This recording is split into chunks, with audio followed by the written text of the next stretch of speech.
Greetings everybody and welcome to Gizmo Labs, where I teach you all the tips and tricks to make you a pro at grounded playgrounds. Have you ever wondered what you can do with creature spawners? In fact, have you ever envisioned yourself building an entire arena where you can have your friends come in and fight wave after wave of different bugs getting tougher and tougher, even taking on bosses, things like the assistant manager, the Broodmother, Director Schmechter, or even the moldy matriarch herself? Well, for today's experiment, I'll be showing you how to build a complete arena from scratch, and I'll be giving you a step-by-step tutorial on how to do just that. So, without any further ado, let's get started! Before we go ahead and start building the arena, the first thing you're going to need to do is find a good flat location to build it in. Now, you do want a relatively large area because the bug spawners in the playgrounds mode do spawn bugs in quite a wide area around them, so I'm going to show you how to build probably the most optimal sized arena to handle all the spawning and to also make sure that creatures don't de-aggro too quickly. This arena size is also very good for bosses as well, because you'll have plenty of room for your character to run around, and it will also give the bosses plenty of room to maneuver too. If you want to know where I am on the map, currently I'm in the Grassbox map, and I'm on the southwest corner of the map just down here, where you can find one of these deep trenches. You'll know you're in the right area as well if you see a piece of lab to your left here, and then you'll also see another one of these small anthills just down here. So this area is probably the best area to build a test arena, or maybe a permanent arena, depending on what you want to do. So let's go ahead and go into the handy net, and we're going to go ahead and get building the basic layout for the arena. Now, you can make this arena out of anything you want. I'm just going to use mushroom walls, but you can also go ahead and decorate this terrain as well if you wanted to give your arena a bit of a theme. So first of all, we're going to go ahead and make the entrance part of the arena. So we're going to get 2 mushroom walls and place them side by side here, and this is where our player character is essentially going to spawn in before getting access to the arena. We're going to go ahead then and make a little bit like this, and then we're going to go ahead and make the main part of the arena. So what we're going to do is we're going to make from this area here, we're going to expand this out by 6 this way, and essentially we're going to make a giant octagon. So along the straight edges here we're going to have 6, and then any diagonal that's 45 degrees off we're going to go ahead and use 4, and essentially we're going to go ahead and repeat the structure all the way around. So we're going to make 6 in the straight direction, and then on the diagonal direction we're going to go ahead and have 4. Now once we've done this should give you a very good arena size to go ahead and fight all the bugs in. So there's another 6, then of course we get another 4, and then there is, if I can go ahead and get my handy net to put it in the right place, there's 6 right here, and then finally we're going to have another 4 here, and that should go ahead and link this up. Once you've done that, the next thing you want to do is go ahead and take out these 2 here for the entry doors to the arena, and we're going to go ahead and put down 2 doors. Now these again can be any doors that you like. I find the palisade doors work best for this, however, so we're going to go ahead and find those. We should actually find them down in here. We're going to get 1 palisade door, and we're going to go ahead and put it this way. We're going to get another palisade door and put it this way. Next, we're going to go ahead and set both these doors to be opened, and then I also want to make sure that these doors are actually locked. Essentially what we want to do is when the player steps into the arena, it's going to go ahead and close and lock these doors so that the player can't escape. Now that we've got our arena set up the way we want it, as you can see I've made mine a little bit taller. The first thing we need to take care of is where the player spawns in and how they're going to get their gear. So let's go ahead and do this. We're going to set up a player spawner right over here, and this will ensure that when you load into the world in play mode, your player character will spawn right here, ready to go into the arena. The next thing we also want to do is make it so that the player gets some weapons, armor, and some gear before they go ahead and make their way in. So for that, we're going to go ahead and put down one of these equipment equippers, and we're also going to go ahead and put down an inventory filler just over here as well. Now we're going to go ahead and get ourselves a random set of weapons and armor, and we're just going to go ahead and put those in there. So let's, for example, go ahead into the equipment stuff, and first of all, actually, let's give our players some smoothies just to help them heal. We're going to give them a few beefy soothing syrups here just to help them heal. So we're going to press W to drop that into our inventory, and let's also give them a few bandages. So we're going to select that and drop a load of these in. And then for the weapons and armor and stuff, let's go ahead and give our player, say, a toenail scimitar. We'll also go ahead and give them a shield, maybe the ladybird shield will do, and let's go ahead and give them a full set of ladybug armor. If you want to upgrade any of this armor on a smithing station before giving it to the player, you would want to do that first, and then we can go ahead and put these inside our equippers. Lastly, I'm also going to give them a trinket just to help them out a little bit, so why don't we go ahead and give them this one, the Astonishing Acid, which is going to make it so that their combos do a bit more damage. Now what we're going to do is into the equipment equipper, we're going to put our armor, and then into this inventory filler, I'm going to put all the heals. So all the heals go into the backpack one, and then into the equipment equipper, we're going to go ahead and add all these guys in right here. Now what we need to do is we need to give our player a way to actually access this equipment before they go into the arena.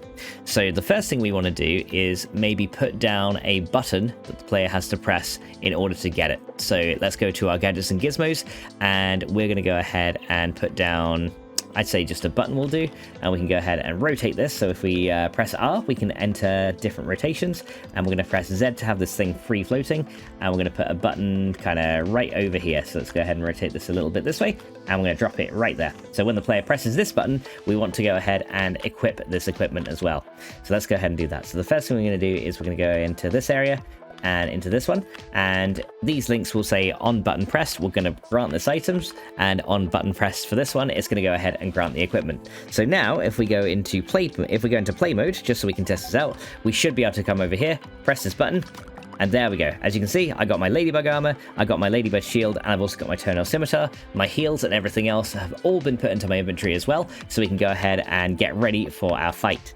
The next thing we need to make sure is that when the player comes into the arena and first spawns in, that they can't accidentally go into the arena first, have the doors lock on them, but have no gear.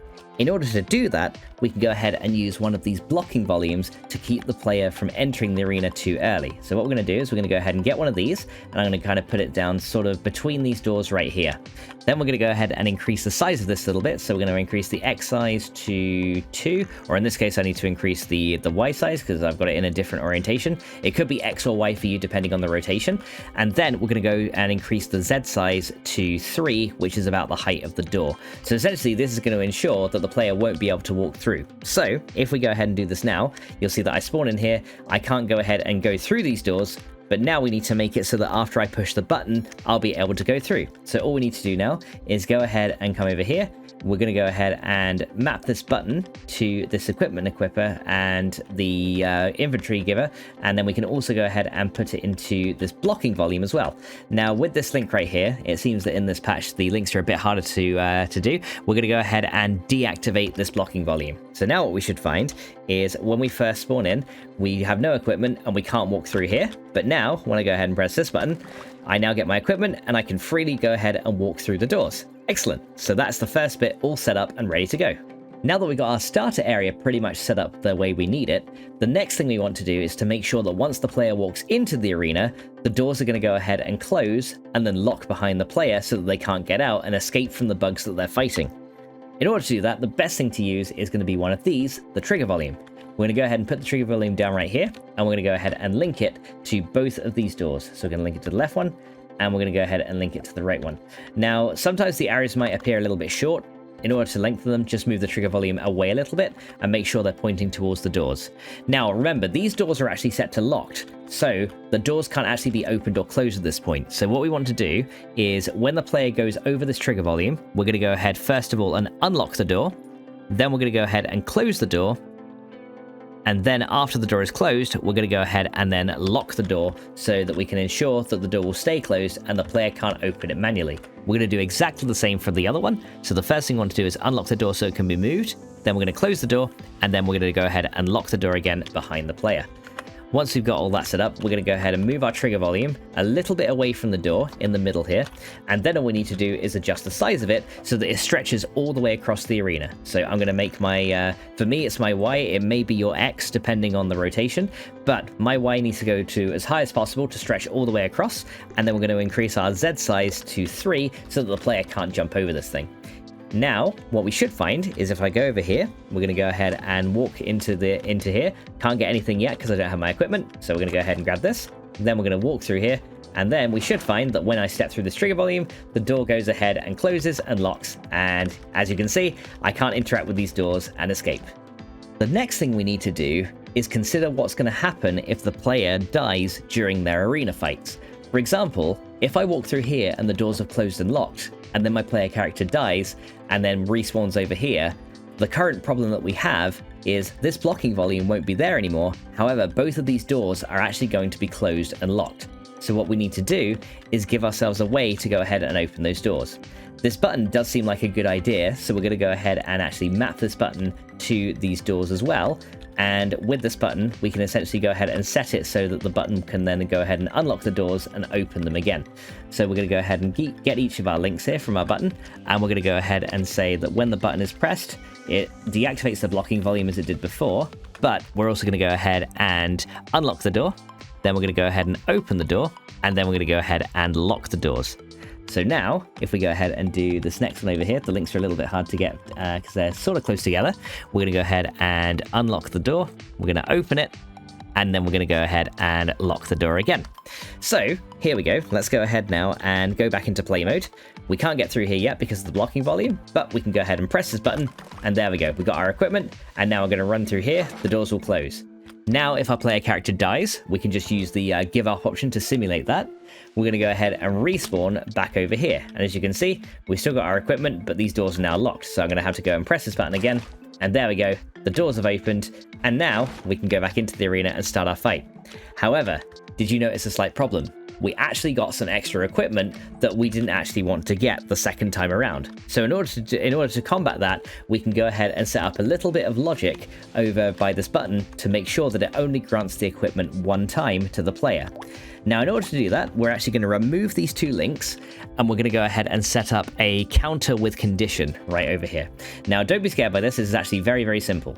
The counter starts at 0, and what we want to happen is when this button is pressed, the counter is going to go up by 1. When the counter equals 1, we want it to go ahead and give us the equipment. But if the counter is anything different, then we don't want to be given the equipment at all. So currently, it's already set to being equal to 1, as you can see, so we don't actually have to change anything on the counter changes. So essentially, all we have to do is link these back up to these right here. And we're going to move this gizmo over a little bit so it looks a little bit neater. So essentially, when we press the button the first time, this counter is going to go from 0 to 1, and therefore, because it equals 1 in our first press, it's going to go ahead and give us this equipment. However, when we press the button the second time to, say, reopen the doors after we've died, well, the counter now equals 2, right? Because it saves the value even when your player dies. So because 2 isn't equal to 1, it's not going to go ahead and give us anything, but it will still go ahead and open these doors, which don't have a condition. So if we go back into play mode now, we press our button, get our equipment, the doors go ahead and close behind us. And then if our player goes ahead and dies, well, sorry, Tiny Pete, you have to die. We're going to respawn in here. And as you can see now, if I go and press the button a second time, the doors open, but lo and behold, we didn't get any extra equipment this time, which is absolutely awesome. We are almost ready to start spawning creatures into our arena. However, before we do that, there is one more thing that we need to take care of. This trigger volume is also going to take care of the spawning of all the creatures. Essentially, once we pass this trigger volume, we want these doors to close, but we also want it to start spawning in creatures for us to go ahead and fight. However, there is going to be a little bit of a problem, especially if we spawn in multiple types of creatures in different waves. If our player character enters this trigger volume again while they're fighting, it may trigger the spawner to go again and spawn in more creatures. And every time the player enters this volume and leaves, even more creatures are going to go ahead and spawn in, which is obviously not what we really want for our arena. So what we need to do is deactivate this thing after the player has stepped in it. The best thing we can go ahead and do is use a timer. So we're going to go ahead and put one down here. And for our configuration options, I'm going to go ahead and configure this for 1 second. Then we don't want this to start on play, and we don't need this timer to repeat. And all we need to do then is link our trigger volume straight to our timer.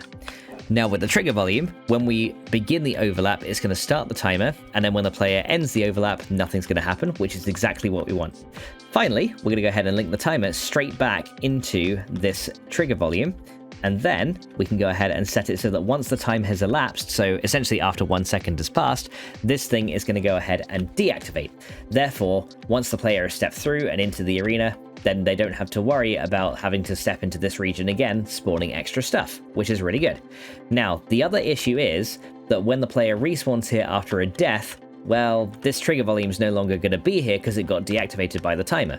In order to solve that, we can use our fancy button over here and link it back up to this trigger volume right over here. So we're going to go ahead and link this together, and then we're going to say when the button is pressed, it's going to go ahead and activate that trigger volume. Now, unfortunately, it's a little bit hard to get to this link, so I think going into first person might be the best way, or I may even have to move this link over a little bit. It seems that doors have a weird interaction with this stuff right now. So if you're struggling to get it, like I am, we can just move this link out a bit to make the arrow a bit longer, then we should be able to go ahead and activate it from here. So once we go through this, once we press the button, we want to activate this area, and then we can just move our link back to where it was, and everything should be fine. So we'll just move it back there, and there we go. So now this thing will go ahead and disappear once we step through it, but if we die, then it will go ahead and reset itself so that we can start everything again. Alrighty guys, here is the part that you've all been waiting for. It's time for us to get spawning creatures into our arena after the player has entered. The first thing we probably want to do is give the player a little bit of time to get into the middle of the arena after stepping through this trigger zone. So, in order to do that, we're going to go ahead and put down a timer, and we're going to set our timer to about 5 seconds, and then we're going to make sure that it doesn't start when the play begins. Next, we're going to go ahead and link our trigger volume here to this timer, and we're going to go ahead and say that this thing will start the timer when the player goes into the trigger volume.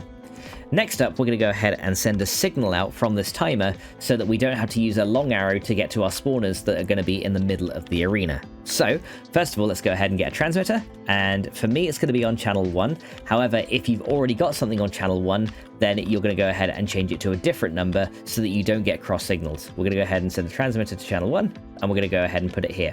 So once the timer is passed, we're going to go ahead and send the signal to channel 1, and then in the middle of the arena where our creatures are going to spawn in, we're going to go ahead and put down a receiver right over here, and it's going to be linked to exactly the same channel as your transmitter. In my case, it's channel 1, but like I said, if you've already set up a transmitter on channel 1 to do something else, then you're going to have to change the number on both your transmitter and receiver to make this work.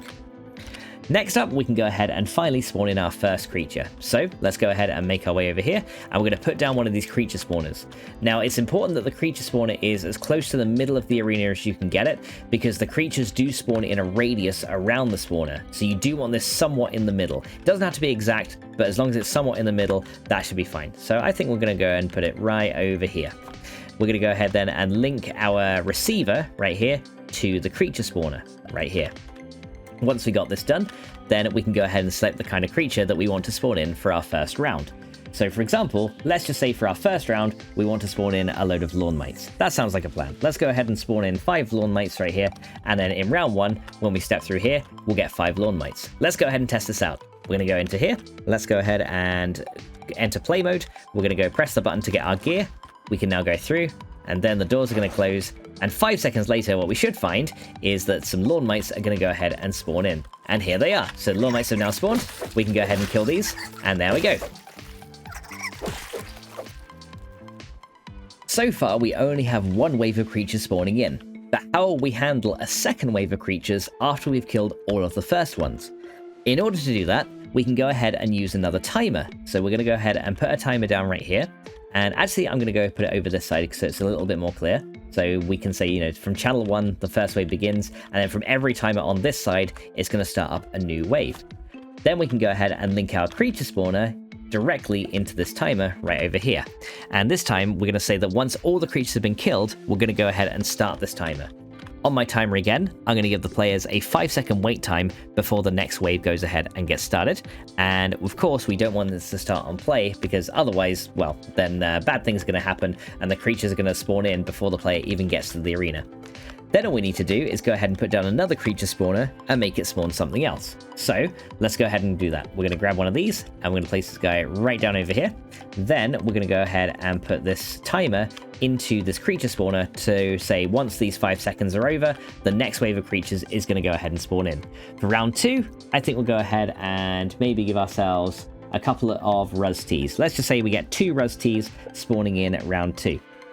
So if we go ahead and test this, what we should find now is I'm going to go step outside the arena to begin the test. We're going to go into play mode. We're going to press the button to get our gear, go into the arena, and we should go ahead and have 1 lawn mite go ahead and spawn in right here. So here we go. Here's the 5 lawn mites, sorry. So we'll go ahead and finish all these guys off so that we can get to round 2. And then there should be a 5-second wait time. And then once the 5 seconds have passed, we should then go ahead and find that there is a Ruz T coming into the arena over here. And then there is a second one right over here. And of course, this Rusty is beating the crap out of me now because perfect blocking is still currently broken. But there we go. We now have 2 waves into our arena. Now, although we've managed to make 2 waves, and each of these waves has a single type of creature, there may be other times where you want to spawn in several creatures during a wave, and then detect when all of those creatures have died before starting the next one. So, let's go ahead and make a 3rd wave, and I'll show you how to go ahead and do that. I'm going to go ahead and duplicate this timer because it's already got the settings we need, and then all we have to do is make sure that once these Rusties have been killed, we're going to go into this timer again so that then we can start spawning the 3rd wave.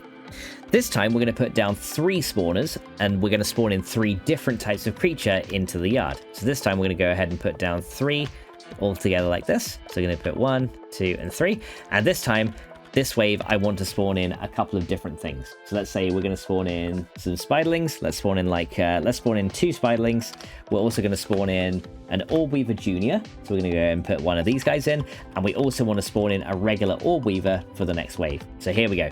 So all these 3 creatures are in. And all we need to do is to make them all spawn together. We're going to link this timer to each one of these and make it spawn them all in together. There we go. So now we should have 3 arrows coming from this thing linked to our spawners. And I'm actually going to put them side by side like this to make the arrows a little bit clearer to understand. Now, what we'd usually do is we'd usually take an output directly from the creature spawner to our next timer, so that when the creature's been killed, then everything starts the next wave. However, this time we have 3 different creatures that all need to be killed before the next wave begins. How the hell are we going to make that work? Well, what we're going to do first of all is we're going to go ahead and use, again, another one of these counters with conditions. Now, you can also use these switch gizmos as well, but I think the counter with condition is better because you can make it fire events, and sometimes you can change things so that they don't fire events so that you don't get random messing ups. The switch gizmo is still a little bit buggy in my opinion, and it doesn't carry through all the player information, so I definitely recommend using this instead.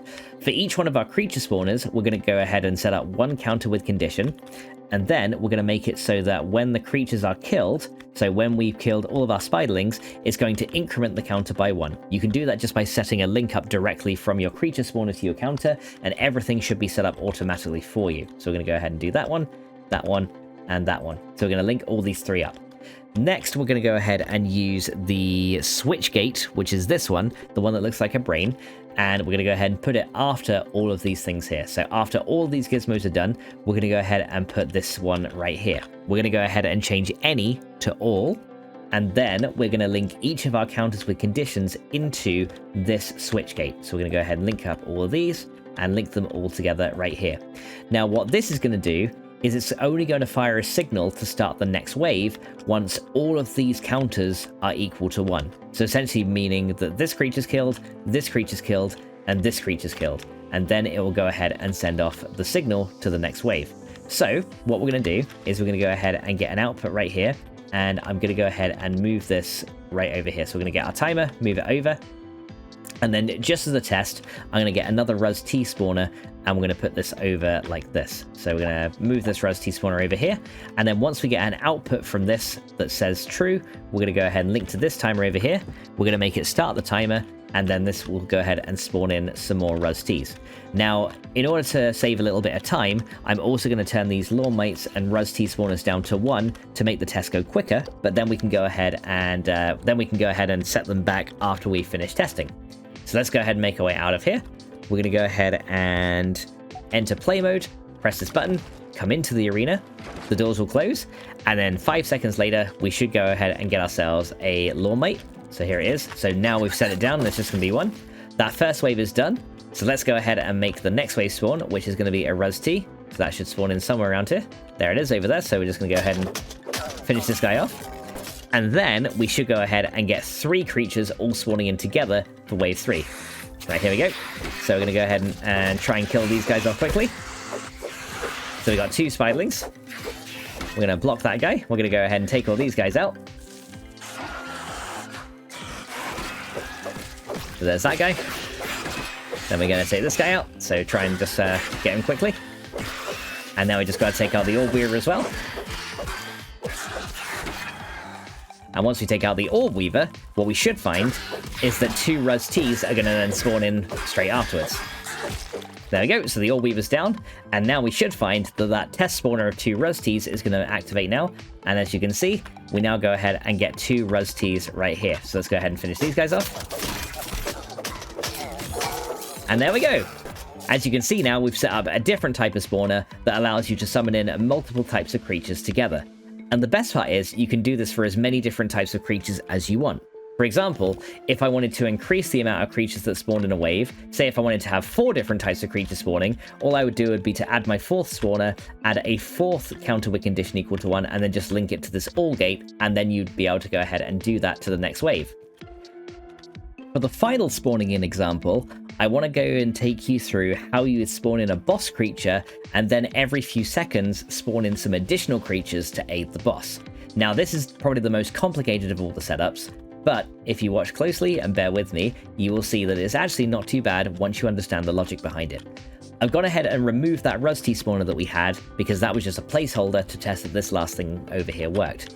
However, let's go ahead and spawn in, for example, the Broodmother. So we're going to go ahead and spawn in the Broodmother here. So I'm going to go ahead and put down 1 creature spawner right here. And let's say that throughout the fight, we're going to also give her some adds as well. So first of all, let's go ahead and make sure that this creature spawner is set to the Broodmother. So I'm just going to find her here. I think she's on the right there. There we go. And we also want to make sure that she has a couple of adds to aid her during the fight. So we're going to go ahead and summon in, let's say we're going to go ahead and summon in some spiders, and we'll summon in some spiderlings and some spiders a little bit later on. So let's say the first adds that we want her to spawn in are going to be spiderlings, and then we want her to go ahead and spawn in some Orb Weaver Juniors a little bit later on, a little bit reminiscent of the fight, right?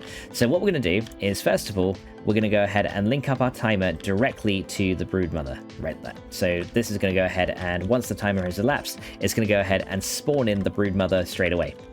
Now what we want to do is we want to make it so that when we've spawned in the Broodmother, we want to spawn the adds a little bit of time later. So let's go ahead and make it spawn in, let's say, we'll do, I think she spawned in like 6 spiderlings with her. So we'll make it spawn in 6 spiderlings, and then a little while later, we're going to go ahead and make it spawn in 4 Orb Weaver Juniors. So we're going to go ahead and do that. So in order to do that, we're going to go ahead, first of all, and put down another timer right over here. And we're going to link it directly to our first timer like this. So once the Broodmother has been spawned in, it's going to go ahead and then start this timer, which is going to control when the adds come in. So we're going to make this timer about, I'd say about 40 seconds long. So about 40 seconds into the fight, the spiderlings will start coming in. And of course, we don't want this to start on play. So we're going to go ahead and do that. And then we're going to go ahead and link this timer to our spiderling spawner. So what this means is 40 seconds after the Broodmother spawns in, after this timer triggers, it's also going to fire this timer, which goes ahead and spawns in the first wave of adds. For our second wave of adds, which is going to be the Orb Weaver Juniors, we're going to go and duplicate this timer. And this time, we're going to go ahead and set this one to 60 seconds. And we're also going to give it a delay of about 10 seconds as well, which is going to total 70 seconds after this timer ticks. So we're going to then link this second timer to the third one, like this. And also, we're going to go ahead and then link this timer to the Orb Weaver Junior spawns. Now, to make this work properly, the way this fight's going to work is the Broodmother spawns in. 40 seconds later, these spiderlings are going to spawn in, and then another 70 seconds later, after the spiderlings are spawned in, the Orb Weaver Juniors are going to spawn in as well. Now, the other thing we need to do is make sure that all of these creatures have been killed before we go ahead and end the wave. So we're going to do pretty much a similar setup to before, but it's going to be slightly different, and you'll see why. So first of all, we're going to go ahead and put down, we're going to go ahead and put this thing down here. We're going to go ahead and put all these 3 counters down, as we did in the last example. And we're going to go ahead and link these up to our creature spawners. So essentially, this counter here tracks whether the Broodmother is dead. This counter here tracks whether the spiderlings are dead. And then this counter right here is going to track whether the juniors have been killed as well. We need all 3 of these things to be true in order to go ahead and end the wave. So we're going to get another one of these switch gates, and again linking it to the all. We're going to remove all the links here, and then we're going to just feed all 3 of these outputs into this gate right here. There we go. So we're going to feed all 3 of those into there. And then that should make sure that all of these creatures have been killed. However, we also have to take care of the fact that sometimes, if a player has a really good weapon, maybe they'll actually kill the Broodmother before any of these things spawn in. Now, how do we take care of that? And also, how do we take care of the fact that if the Broodmother's already dead, we don't want these additional creatures to spawn in after she's been killed? Let's take care of that one first because it's a bit easier. All we need to do is we need to say if the Broodmother has been killed, we're actually going to link it up to these two timers right here. And all we're going to do is we're going to make it stop these timers if the Broodmother is already dead. So let's go ahead and do that. We're going to stop the timer. I'm going to go ahead and stop that timer. So Broodmother dies, these timers stop, nothing else goes ahead and spawns in. Now, the other thing we also need to do is make it so that when the Broodmother spawns in, but nothing else has been spawned in, these counters here are also set to the value of 1. Now, the main reason we're going to do that is because technically, if the creatures haven't spawned in, that means that these counters should be set to true, right? This should be true that these either are dead or haven't spawned in, and it should also be set to true that these guys are also dead but haven't spawned in. So, essentially, not being spawned in and being dead, we're going to count as like the same event. So what we need to do is from our timer here, which controls when the Broodmother spawns, we're going to go ahead and link these to our counter with conditions. And for each of these, we're going to go ahead and set a value of 1. And we're just going to go ahead and do that. Like that. So we're going to do that one, and then for this one here, we're also going to do the same thing. We're going to go ahead and set the value of 1, just like this. So that means if we do kill the Broodmother extremely quickly, these things will still be set to 1, which means that it will also evaluate everything here to true. Now, the final thing we need to do is make it so that when these creatures or these creatures spawn in, it sets the counter back down to 0 to indicate that now these creatures are spawned in and they haven't been killed yet. In order to do that, we're going to take a signal from each of our timers and link it across to each of these counter with conditions. So as you can see, it looks a little bit web-like, but now what we're going to go ahead and do is make it so that if these spilings are spawned in, for example, we're going to go ahead and set the value, and we're going to go ahead and make this to 0. And then exactly the same with this one. If they've spawned in, if the Allweaver Juniors are spawned in, then of course we're going to go ahead and set that value down to 0. And that will take care of the counters when the creatures have gone ahead and spawned in as well. Finally, we're going to go ahead and queue up some sounds for our arena so we can make the player feel a little bit more immersed, and then we're going to go ahead and give this a test drive. Now that we've pretty much got all the spawners set up the way we want them, let's go ahead and put some sounds into our arena to make the player feel like they're actually fighting in an arena. We want a cheering crowd, we want some applause when they defeat a wave, and we also want a victory noise when they've gone through all of the waves together. So that's 3 different sounds that we're going to go ahead and set up. So let's go ahead and make 3 of these sound speakers here. So we're going to make 3 of these, and we're going to put them all down right over here, somewhere towards the beginning of the arena. Then we're going to go ahead and link these to some receivers on a few more channels. So we're going to go ahead and link one to a receiver on channel 2, 3, and 4. And let's go and just change those. Of course, if you need to use different channel numbers because you've already got things operating on those channels, then of course set them to something different. But let's go ahead and do a receiver on channels 2, 3, and 4, just like this. We're also going to go ahead and link the receiver right here, and right here. So each of these is going to control one of these sounds. So first of all, let's take care of the crowd cheering sound, right? So what we need to do essentially is go ahead and change this one. There should be a crowd cheer sound somewhere down here. So we're going to go ahead and look down here. There's the applause one. So it's probably somewhere around here. There's lots of different ones. There's like adults cheering. I know there's one, I think it's called stadium cheer or something like that. So let's have a look if we can find that. There's lots of ones here, but there it is right here. Nice. So we got some stadium cheer sounds here. We're actually going to put it down a little bit. Maybe right here. We're going to turn it down a little bit so it's not so loud. And then we're also going to make the sound range infinite, so it goes ahead and plays in your player's ears, which is awesome. Now, this cheer we want to actually have on a repeating timer. So what we're going to go ahead and do is actually remove this link real quick, and we're going to go ahead and put down a timer right over here. And this timer is going to be set to every 2 seconds, like this. And then we're going to make sure that the timer repeats. Then what we're going to do is when we get a signal on channel 2, we're going to go ahead and start this timer. Or actually, we could set this to toggle timer because we can send another transmission later on. And then we're going to go ahead and make it go to here.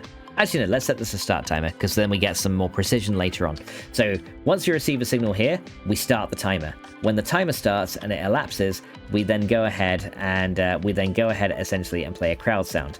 Now, because this crowd sound is going to play only 2 seconds after we receive a signal, we actually want it to play straight away. So I'm also going to link an arrow directly up to this as well, so that we actually get the first sound playing immediately, and then every 2 seconds after that, the sound will continue to play. This will control our cheer sounds. So how do we go ahead and start off the cheers?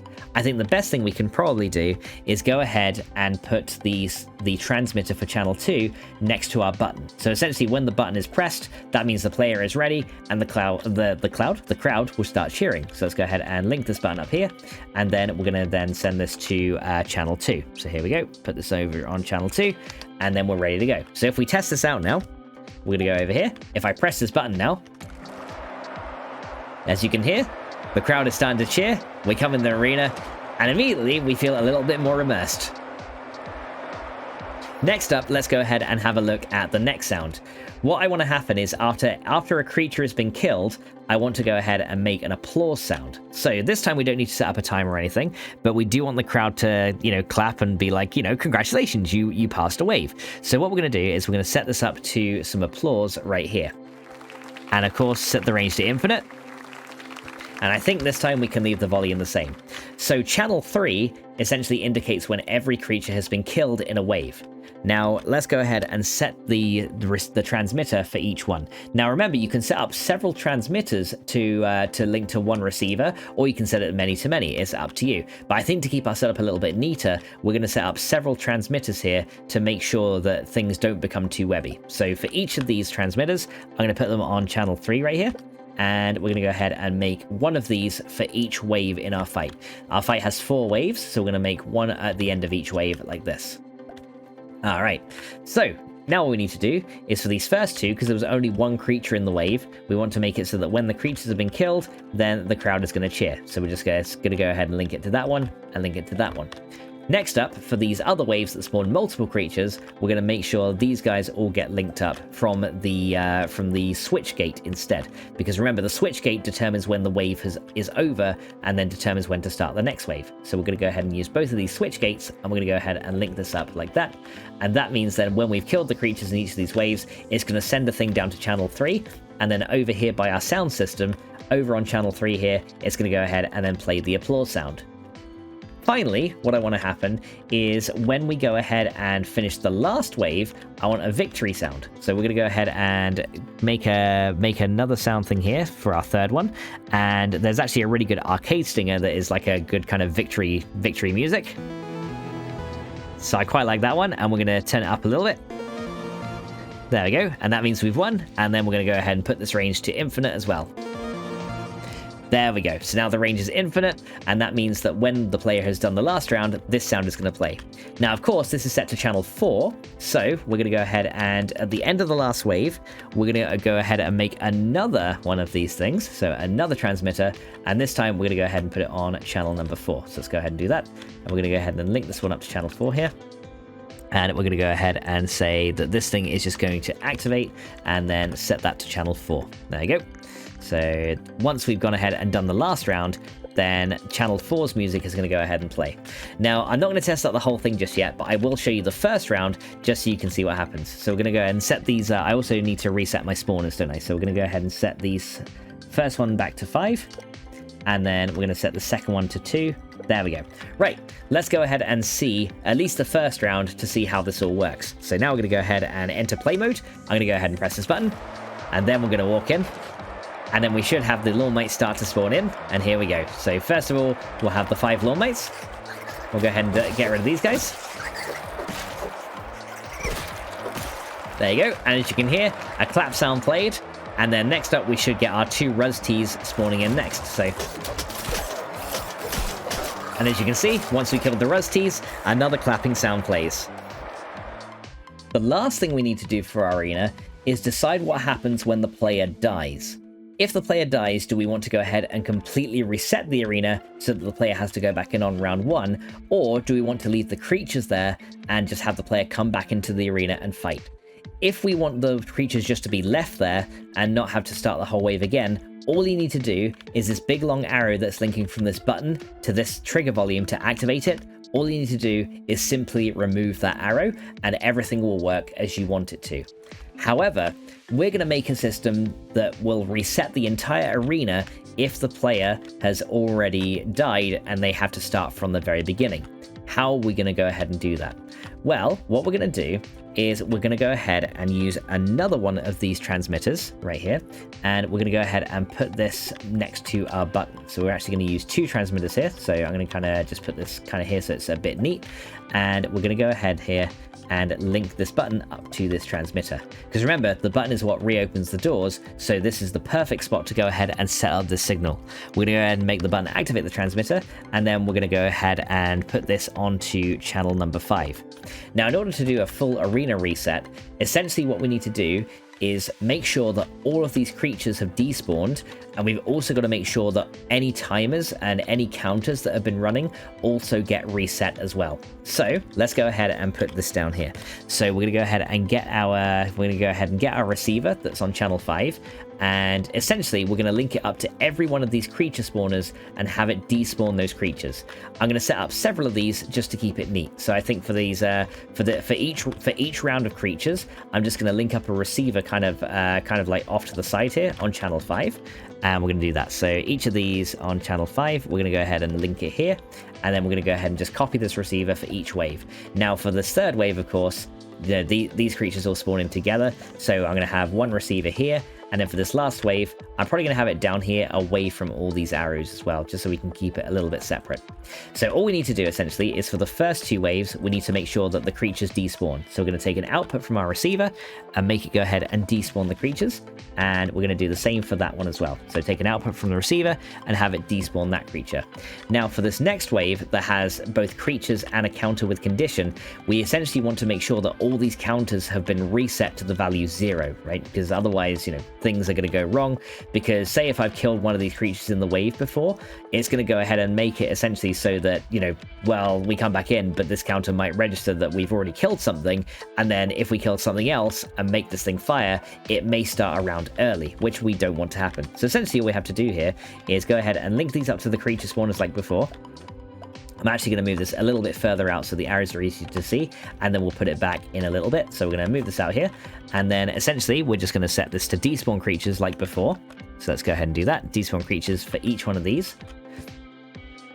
And then I'm also going to link this receiver up to the counters with conditions, and we're going to make sure that these values have been reset to 0, right? That's the other important thing. So we're going to go ahead for each of these, and we're going to set the value of 0, like this, this, and this. There we go. And we're going to link all those things together, and then we can just move the counter kind of back into the middle, or move this whole thing a little bit back into the middle just to keep it neat like that. So as you can see, we do get a bit of a crisscross of arrows, but essentially this receiver just essentially will despawn everything and reset the counters. For this wave, essentially we're going to do exactly the same as well. So I'm going to move this out a little bit so it's a bit easier to see, and then we're going to link it up to all of these creature spawners right here. And we're going to link it up to all of these counter with conditions right over here.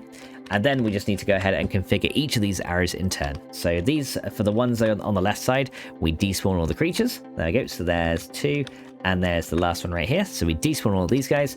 And then finally, we're going to go ahead and make sure that these counters have been set to 0. So we're going to set these guys to 0 here, here, and here. So we're going to set those all up like that.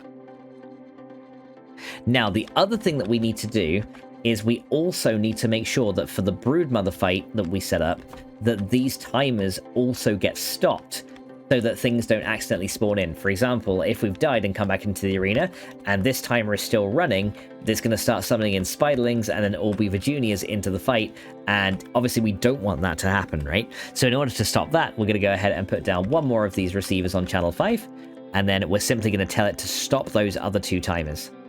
So we're going to go ahead and do that, and then we're just going to tell it, hey, this timer and this timer, we just want it to stop the timer, and therefore it won't go ahead and spawn in any extra waves. And once we've done that, that should essentially be the entire arena fight experience all done. Now, in order to make this go a little bit faster, I'm actually going to go ahead and give my character a spicy Coltana in their inventory as well for help with the Broodmother.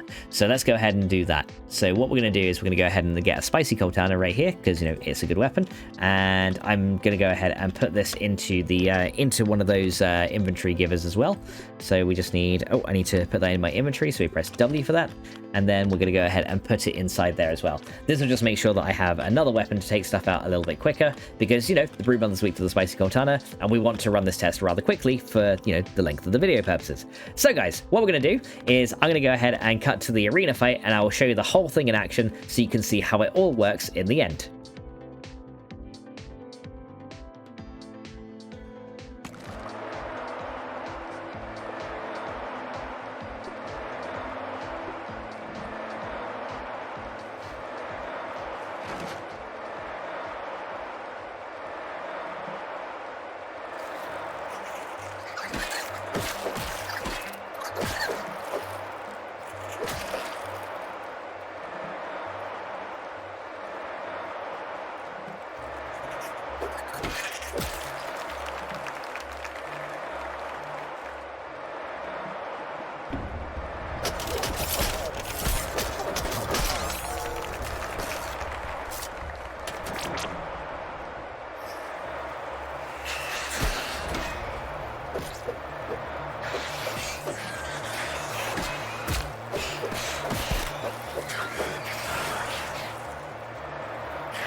Well guys, with that is your complete guide to how to build an arena with several types of spawners, several different waves of bugs coming in, and also how to set up the entrance of your arena to make sure that the players get the gear they need to fight the creatures, and to also cover what happens if the player dies.